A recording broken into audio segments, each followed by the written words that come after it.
Hello दोस्तों, आपको ये पता होना चाहिए जब भी बीम की साइड शटरिंग खोलें तो कितने समय में खोलना चाहिए। दोस्तों, अगर जब भी आपकी स्लैब कास्ट हो तो अपनी शटरिंग खोलने के लिए कम से कम आपको 24 आवर्स यानी जो साइड शटरिंग खुलेंगी वो 24 घंटे में खुलेंगी। 24 घंटे से पहले आपको एक भी शटरिंग नहीं खोलनी चाहिए। साइड शटरिंग खुलने के बाद फिर आपको प्रॉपर विजिट करना चाहिए कहीं पे ऐसा तो नहीं कोई बीम हमारी हनीकॉम कर गई हो, हनीकॉम के वजह से सरिया दिख रहा हो। अगर ऐसी कंडीशन कहीं है तो उसको रिपेयर कराएं। रिपेयर कराने के बाद उसको पूरा पैक करें। जैसे कि देख रहे हैं इस बीम में प्रॉपर वाइब्रेटर यूज़ होने की वजह से बहुत ही फिनिशिंग आई है और इसमें हनीकॉम आपको कहीं नहीं दिख रहा। पूरे स्ट्रक्चर का विजिट कराता हूँ, मैं आपको दिखाता हूँ कि देखिए कहीं पे भी कोई भी बीम अगर हम देखने जाएंगे तो प्रॉपर दिख रही है, कहीं पे भी कोई हनीकॉम। जैसे इस तरीके से यहाँ पे थोड़ा सा गैप रह गया जो कि दिख रहा है, तो अब इसको हमें फिल कराना पड़ेगा। बाकी प्रॉपर आप देखें, प्रॉपर कहीं पर भी ऐसी स्थिति नहीं है कि हनीकॉम हो।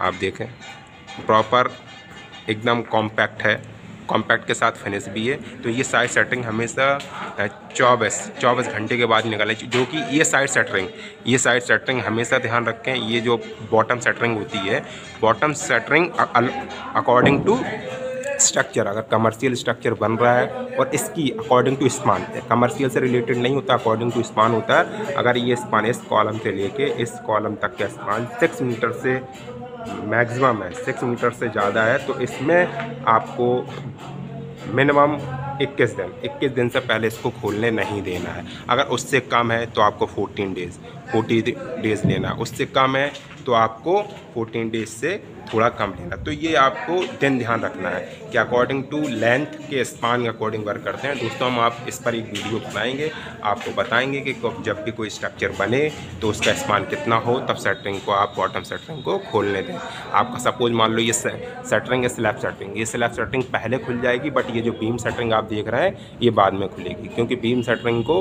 पूरा दिन चाहिए होता कम अकॉर्डिंग टू डिज़ाइन, है ना। जो डिज़ाइन का है आपका और जो लेंथ का है उसके अकॉर्डिंग ही शटरिंग को खोलना चाहिए, जो हमारे IS 456 में स्पेसिफिकेशन दिए गए। हमेशा IS 456 को हमें फॉलो करना चाहिए। जैसे स्लैब की शटरिंग मान के चलो 3 दिन पहले खुल गई, सपोज़ 14 डेज़ में खुल गई, बट ये बीम का स्पान आपका काफ़ी लॉन्ग है, बीम का काफ़ी लॉन्ग होना, तो इसमें 21 दिन लगे, यानी 5 दिन बाद खुलेगा, 5 के 14 26 7 दिन बाद खुलेगा। तो इस तरीके से स्पान को देखना, और इसको खोलने के लिए हमें IS 456 को फॉलो करना पड़ता है। ये जो मैं बता रहा हूँ एक ये आपको प्रैक्टिकली बातें बता रहा हूँ, बट अगर IS 456 के अकॉर्डिंग चलेंगे तो आपको उसके अनुसार ही ये वर्क कराना पड़ेगा। आपको मैं इसलिए विजिट करा रहा हूँ। आप देखिए साइड शटरिंग सभी खुल गई, बट बीम का आप देखिए कितना कॉम्पैक्ट है और साथ ही साथ बिल्कुल भी हनीकॉम नहीं है, एकदम स्मूथ है सारा वर्क, है ना।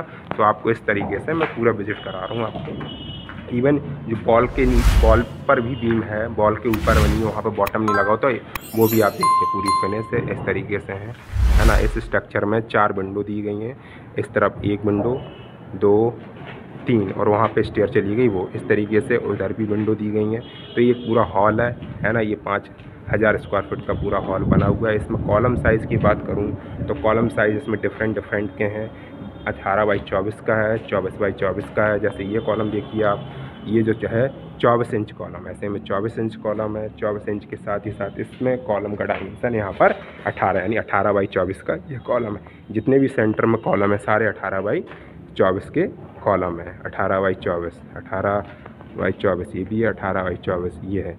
और अगर ये साइड में कॉलमों की बात करें, ये कॉलम अपने हैं 18 बाई 15 के कॉलम ही, जैसे ये साइड में बना है। एक दिन में आपको इस कॉलम का पूरा विजिट कराऊंगा, जैसे कि ऊपर हमारे कॉलम पूरे रेडी हो जाते हैं। मैं अकॉर्डिंग टू स्ट्रक्चर आपको बताऊंगा कि इस स्ट्रक्चर में आपको इतने कॉलम की मिनिमम नीड पड़ती है, क्योंकि ये एक structure according to STAAD Pro से डिज़ाइन किया गया, तो उसने हमको सारे कॉलम के डायमेंशन निकाल के दिए हैं। ये अपने अनुभव पे कॉलम को प्लेस नहीं किया गया, अकॉर्डिंग टू स्ट्रक्चर डिज़ाइन किए गए। Thank you for watching my video.